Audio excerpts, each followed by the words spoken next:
Hello student. In this video we are going to solve question numericals of chapter 9. Question number 10. Using horizontal force of 200 Newton, we intend to move a wooden cabinet across a floor at a constant velocity. What is friction force that will be exerted on the cabinet? एक cabinet है, उस पर एक force apply किया गया। ये force था 200 Newton का। ठीक है, इसको हटाने की कोशिश शुरू की गई हॉरिजेंटली इस तरीके से। और क्योंकि ये क्या है, कैबिनेट कांस्टेंट वेलोसिटी इसमें लगी हुई, फ्रिक्शन फोर्स कितना लगेगा? अगर ये क्या बोलते हैं अपनी जगह से नहीं हिलेगा तो फ्रिक्शन फोर्स मतलब एक फोर्स लग रहा है, और friction force is always applied in opposite direction. Cabinet वही का वही है। इट मीन्स जो टोटल फोर्स जो हमने फोर्स अप्लाई किया है वो किसके इक्वल होगा? फ्रिक्शन फोर्स के इक्वल होगा, बट इन अपोजिट डायरेक्शन। तो सिंपल सा आंसर है, friction force is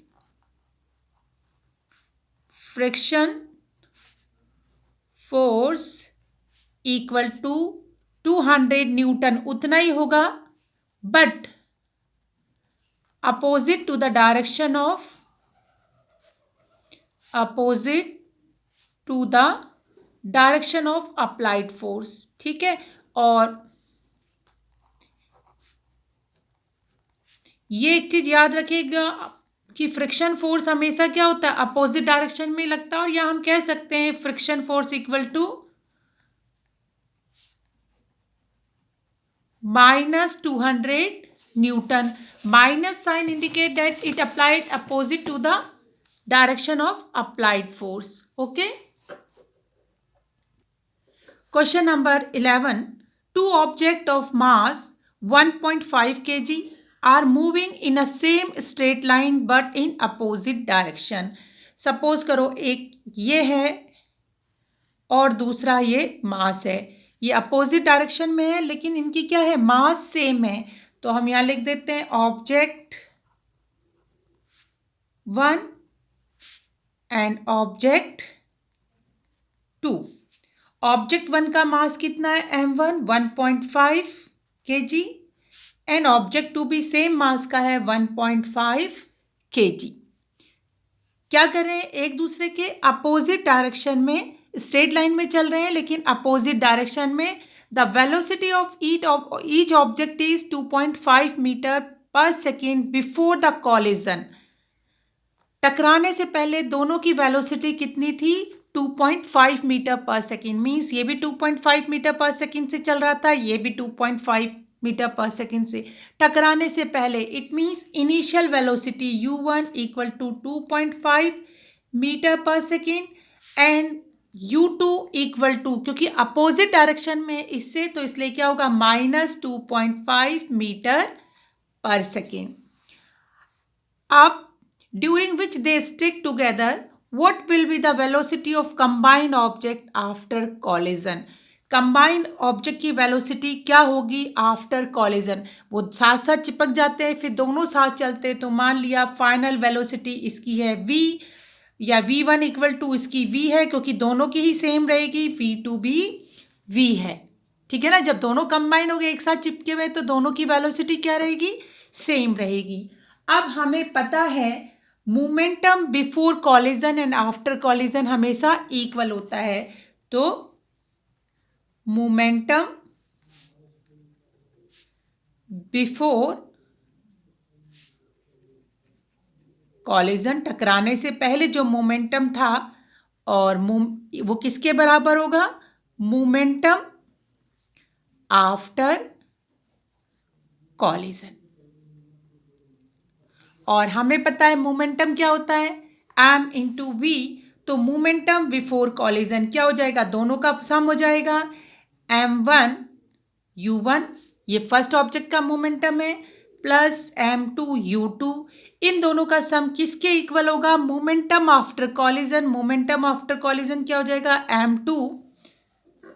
m1 v1 plus m2 v2।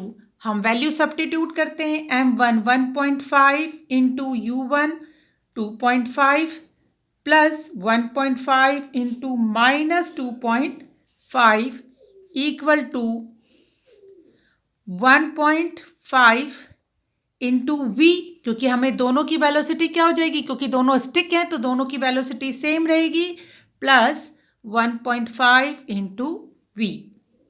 इसको सॉल्व किया, 15 5 ज़ा 75, 15 2 ज़ा 30, 37.2 के बाद 3.75 प्लस माइनस माइनस 3.75 दोनों सेम है, ठीक है, इक्वल टू 3v। ये हो गया 0 इक्वल टू 3v, तो v इक्वल टू 0/3, तो v इक्वल टू आ गया 0। ठीक है, इसका मतलब कंबाइन होने के बाद दोनों क्या करेंगे, एक ही जगह पे रुके रहेंगे, वो मूव नहीं करेंगे। Okay, question number 13। A hockey ball of mass 200 gram travel at a 10 meter per second struck by a hockey stick so as to return it along its original path with a velocity of 5 meter per second। एक hockey की ball है जिसका mass given है कितना, m equal to 200 ग्राम, और जिसकी velocity है मतलब इनिशियल वेलोसिटी 10 मीटर पर सेकेंड, वो हॉकी की स्टिक से टकराती है और वापस अपने पहले वाली पोजीशन में आ जाती है, पहले वाले पाथ में आ जाती है। उस समय उसके पास यू कर देते हैं इनिशियल, फाइनल वेलोसिटी उस समय उसकी वेलोसिटी थी टकराने के बाद की 5 मीटर पर second. Calculate the change in momentum, आपको चेंज इन मोमेंटम पता करना है, change in momentum.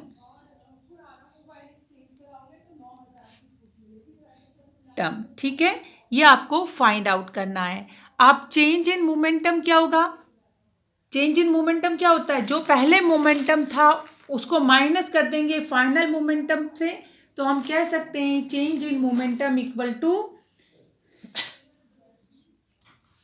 Change in momentum equal to final momentum minus initial momentum. ठीक है, इसको ध्यान रखना। अब चेंज इन मोमेंटम हो गया final momentum upon initial momentum. एक चीज, हॉकी की बॉल वापस जब उसको क्या होते हैं, स्टिक क्या करती है, उसको वापस रिटर्न करती है, तो वेलोसिटी किस में हो जाएगी, अपोजिट डायरेक्शन में हो गई, पहले जिससे गई थी उसकी अपोजिट, तो माइनस में होगी। तो चेंज इन मोमेंटम हम value, change in momentum equal to momentum, final momentum, momentum का फॉर्मूला क्या है, एम वी, ये final momentum minus initial momentum, तो एम कॉमन ले लेते हैं, वी माइनस यू, और वैल्यू सब्स्टिट्यूट करते हैं। एम ग्राम में है और हमें किस में करनी है, किलोग्राम में हम यूनिट रखते हैं। ठीक है, यहाँ पर हम इसको 1000 से डिवाइड कर लेंगे, इतना किलोग्राम, और ये आ गया 0.2 kg, तो वैल्यू सब्स्टिट्यूट करते हैं, 0.2 इंटू वी कितना है, -5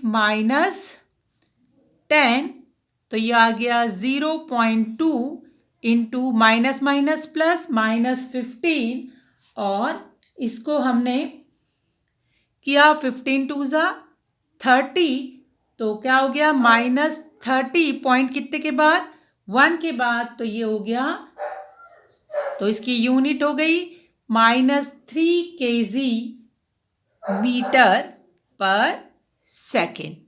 okay, a bullet of mass 10 gram traveling horizontally with a velocity of 150 metre पर सेकेंड। अब जो चीज़ गिवन है, m इक्वल टू 10 ग्राम की ये गोली है, ठीक है ना, हॉरिजेंटली इसको चलाया तो हॉरिजेंटली गई किस वेलोसिटी से, 150 मीटर पर सेकेंड। इट मीन्स ये इनिशियल वेलोसिटी थी, और strike a stationary wooden block, और जाके क्या हुई, एक वुडन ब्लॉक के अंदर चली गई। जब ये वुडन ब्लॉक के अंदर जाएगी तो रुक जाएगी वहां जाकर, इट मीन्स इसकी फाइनल वेलोसिटी हो गई 0, गोली गई और वुडन ब्लॉक के अंदर। एंड कम टू रेस्ट, मतलब लिखा है रेस्ट में आ गई कितने टाइम बाद, 0.03 सेकेंड बाद। 10 ग्राम की गोली चली थी वुडन इस स्पीड से 150 मीटर पर सेकेंड की स्पीड से, और वुडन ब्लॉक में जाके वो रेस्ट में आ गई। इट मीन्स उसकी फाइनल वेलोसिटी 0 हो गई। और कितने टाइम बाद, 0.03 सेकेंड बाद। कैलकुलेट द डिस्टेंस, हमें क्या फाइंड आउट करना है, एक तो एस फाइंड आउट करना है, ठीक है, और also calculate the magnitude of force exerted, और एफ फाइंड आउट करना है। फॉर्मूले याद कीजिए, क्या फॉर्मूला था, एस के लिए हमारे पास 2 फॉर्मूले हैं, S equal to U T plus half A T square, एक ये फॉर्मूला है, और हमारे पास है V square equal to U square plus 2as, ठीक है। अब हमारे पास a और s दोनों चीज यहाँ नहीं है, तो और टाइम हमारे पास है, इट मीन्स हम ये वाला फॉर्मूला लगा सकते हैं। उसके लिए हमें चाहिए a, और आप याद कीजिए हमारे पास पहला फॉर्मूला है v equal to U plus A T, ठीक है। अब हम देखते हैं v equal to U plus A T, ठीक है। v हमारे पास है 0, u हमारे पास है 150 और a इंटू 0.03, तो ये हो गया हमारे पास। इसको इधर ले आएंगे, -150 इक्वल टू a इंटू 0.03, तो a इक्वल टू आ गया -150 अपॉन 0.03 यहाँ से, ठीक है। ये हो गया हमारा -3 5 15 और 0 0, तो ये हमारे पास आ गया कितना, 1 2 3 0, तो -5000 मीटर पर सेकेंड स्क्वायर, ये इसका एक्सेलरेशन हो गया। एक्सेलरेशन माइनस में आएगा, क्यों, वेलोसिटी पहले ज़्यादा थी बाद में कम हो गई, it means minus acceleration means retardation हुआ है, ठीक है। अब हमारे पास इजीली हम s फाइंड आउट कर लेते हैं, s equal to U T plus half A T square. अब u हमारे पास कितना है, -150 into 0.03 plus 1/2 into 5000 into 0.03 into 0.03। Solve करते हैं इसको, यहाँ से पॉइंट हटाए नीचे 2 0, यहाँ से पॉइंट हटाए नीचे 2 0, कैंसिल, एक इसको कैंसिल कर देते हैं। अब हमारे पास यहाँ पर आया 3 0 0, 3 5 15, 3 1 3, पॉइंट कितने के बाद, 3 और 1 4 हो जाएगा, 3 1 3 और 15, पॉइंट कितने के बाद, 2 के बाद, तो ये आ गया 4.5, ठीक है, प्लस ये हो गया 3 3 9, चलो इसको भी मैं काट लेती हूँ, 5 2 10, तो ऊपर आ गया हमारा 3 3 9 और ये हो गया 2 2 4। इसको सॉल्व करेंगे तो ये आ गया 4.5 प्लस 4 2 8, कैरी 1, 4 2 8 और फिर कैरी 2, 4 5 20, तो ये हमारा सॉल्व हुआ। और ये आ गया, इसमें से माइनस कीजिए, 10 में से 5, 4 में से 2 और यहाँ पर 4 4 में से 2, तो ये हो गया इतना मीटर, ठीक है, ये समझ आ गया आपको। अब नेक्स्ट हमें क्या निकालना है, we have to find force, तो मैं यहीं पे फोर्स निकाल देती हूँ, इजी सा फॉर्मूला है फोर्स का, force equal to M A, लेकिन एम किस में होना चाहिए, किलोग्राम में, तो एम को हम चेंज करते हैं, यहीं पे मैं पहले चेंज कर देते हैं, एम को किलोग्राम में चेंज करने के लिए क्या करेंगे, डिवाइडेड बाय 1000, तो कैंसिल, और ये आ गया 0.01 kg, 0.01 kg, ठीक है। तो इजीली हमारे पास ये है 0.01 इंटू एक्सेलरेशन था 5000, तो ये हो गया पॉइंट कितने के बाद 2 के बाद पॉइंट लगा, पॉइंट आया यहाँ पर, तो ये हो गया equal to 50 newton. Okay,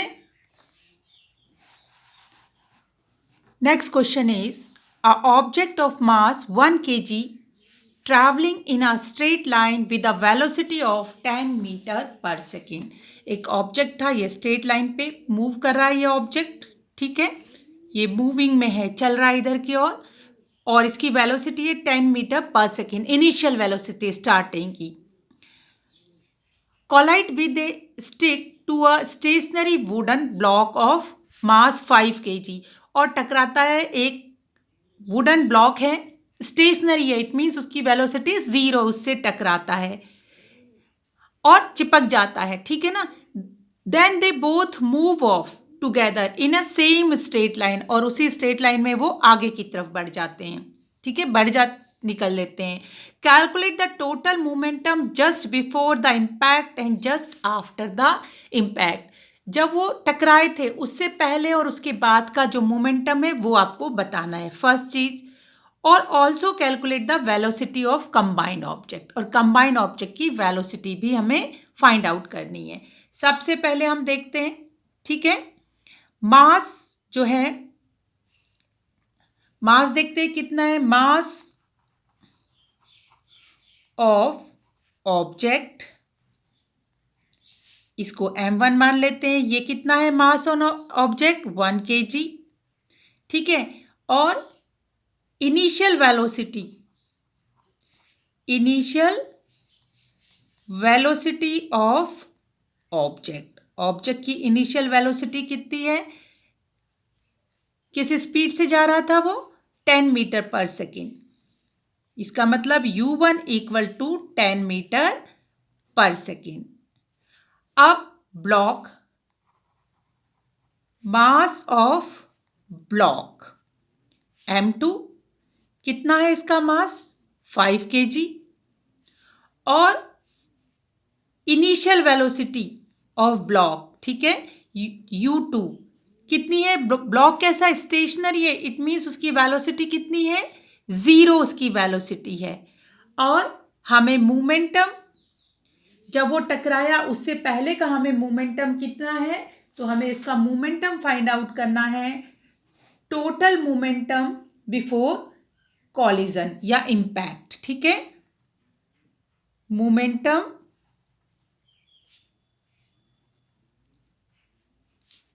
before impact, ठीक है, कह सकते हो उसको total momentum before impact.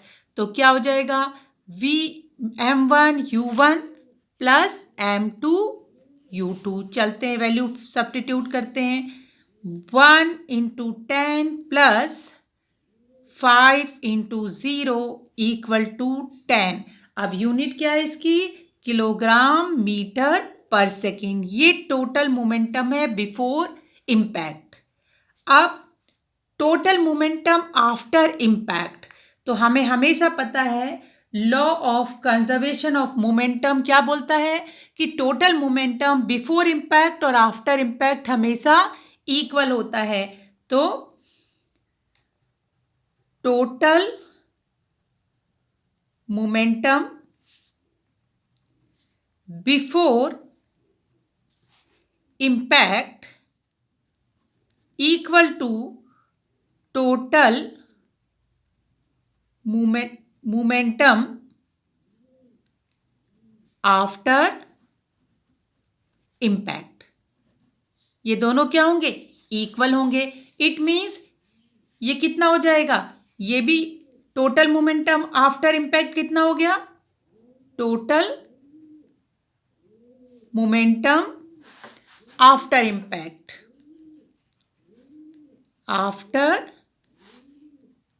Impact equal to 10 kg metre पर second, per second square, sorry per second रहता है, स्क्वायर नहीं, ठीक है। अब हमारे पास हमारे को पता चल गया टोटल मोमेंटम हमारा कितना है। हमें calculate the velocity of combined object. तो सेकंड पार्ट हम क्या कर रहे हैं, टोटल मोमेंटम हमारे पास है, total momentum equal to 10 kg metre पर second. Total mass m1 plus m2 1 plus 5 equal to 6 kg। ठीक है, और क्योंकि वो उसके साथ स्टिक हो जाता है तो वेलोसिटी क्या रहेगी, फाइनल वेलोसिटी कह सकते हो आप, कंबाइंड वेलोसिटी क्योंकि साथ चिपक गया तो दोनों की वेलोसिटी सेम रहेगी, इक्वल टू v। हमें यही फाइंड आउट करनी है। हमें पता है मोमेंटम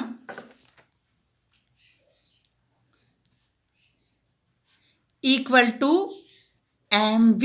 अब हमारे पास क्या क्या है, मोमेंटम 10 है, m हमारे पास 6 है और ये v है, तो v इक्वल टू 10/6। इसको सॉल्व कर लीजिए, 5 2 3 ज़ा 5/3 और इसको सॉल्व करेंगे तो ये कितना आ गया, 5 1 3 1 ज़ा 3,